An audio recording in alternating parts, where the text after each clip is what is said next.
কাছে মনে হচ্ছে আপনার জান্নাতে যাওয়ার জন্য এতটুকুই যথেষ্ট। যিনি প্রশ্ন করেছেন আমি শুরুতে আপনার কাছ থেকে শুনতে চাইব।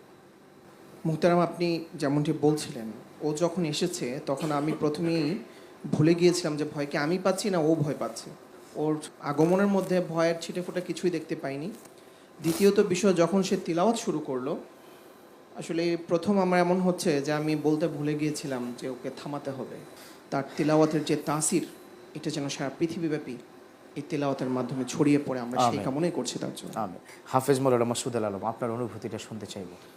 আলহামদুলিল্লাহ, আমি এতটাই হারিয়ে গেছিলাম, আমার মনে হচ্ছে যেন কোরআন মাজিদ নাজিল হচ্ছে। সুবহানাল্লাহ, সুবহানাল্লাহ। আল্লাহ তাআলা তাকে কবুল করুক এবং আমিন। তারকে ওসিলা করে সমস্ত শিশুরা যেন তার মডেল হতে পারে। আমিন। তোমার জন্য শুভকামনা। ঠিক আছে, দোয়া করি তোমার জন্য। সময়ের সেরা হাফেজ।